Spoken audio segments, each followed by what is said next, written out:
Hi! Welcome sa Detailing Academy by The Cleaners Depot. Ako si Ramil, ang iyong detailing instructor. Ngayon, tuturuan ko kayo kung paano ang proseso sa pag-watermark removal.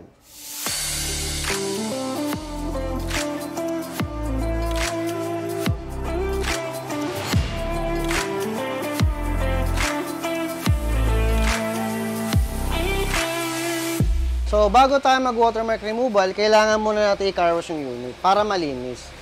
So, sa mga kailangan naman natin gamitin sa watermark removal, so, si Riley's Acid Remove, tsaka Microfiber Applicator. So, yung acid remove namin ni Riley's, pwede siya sa body and glass, tsaka pang degrind. So, car wash muna natin, bago tayo mag-watermark removal, car wash muna natin yung unit para malinis. Kasi pag hindi natin kinarwash yan, pwedeng yung mga nubing nakakapit, pag nag-apply tayo ng acid sa applicator, pwedeng gumasgas yun sa panel. So, dapat laging malinis pag mag-watermark removal tayo.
So, kailangan natin mag-gloves pag magwa-watermark removal tayo para hindi ma-irritate yung balat natin sa chemicals. Kasi acid-base yung gagamitin natin. So, masakit siya sa balat. So, kailangan natin ng protection. So, pag magwa-watermark removal tayo, dapat wet application tayo. So, pag after ng car wash natin, huwag nyo munang idadry. Kailangan wet yung panel natin. Kasi acid-base yung gamit nating chemicals para ay maiwasan natin yung pag-damage niya. Ito yung gamit natin. Riley's Acid Remove. So, nilalagay ko na siya sa squeeze bottle para hindi siya mahirap gamitin.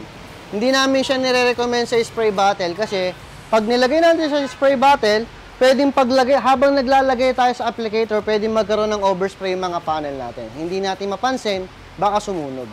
Hindi tulad ng squeeze bottle or ketchup bottle, kung meron kayo, rekta siya sa applicator. So, pa-prime mo lang siyang ganyan.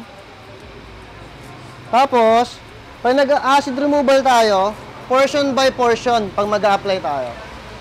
Cross-hatch application. 50-50 overlap. Ayan. Kaya gawin ko, 50-50 ko muna to para makita yung before and after. So, sa una, pag sobrang kapal ang acid rain, pa-fill nyo yan ay medyo rough yung surface niya. So, ulit-ulit lang, cross-hatch application hanggang mag-i-smooth para pwede mo na siyang banlawan.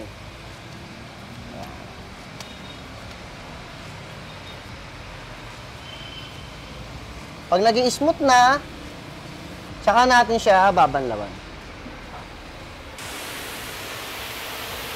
Hanggang babag.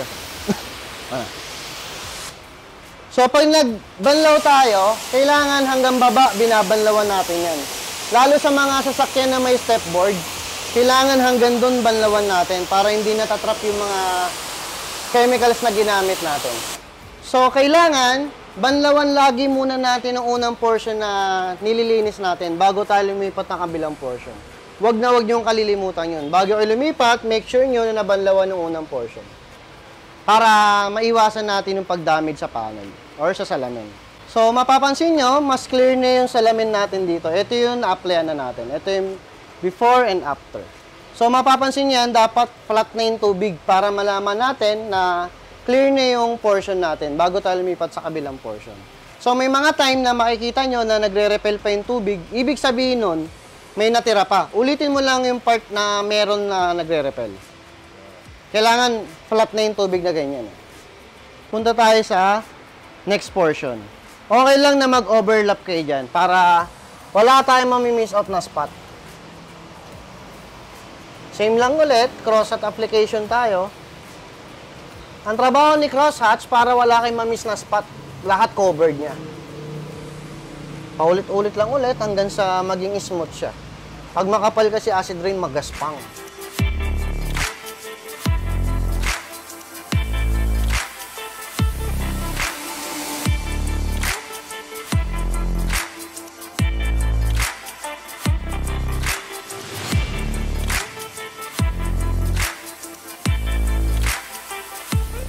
So, lagi yan pag nagbabanlaw tayo hanggang sa ibaba, banlawan natin siya. Para sa mga tumutulong chemical, safe tayo.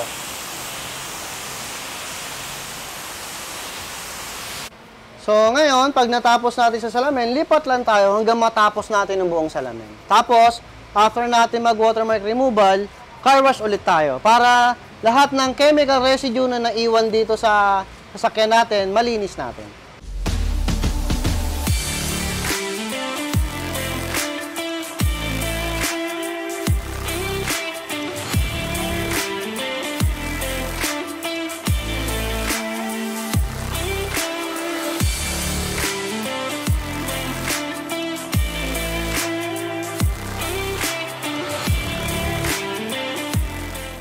So, tapos na tayo sa watermark removal. Sana may natutunan kayo.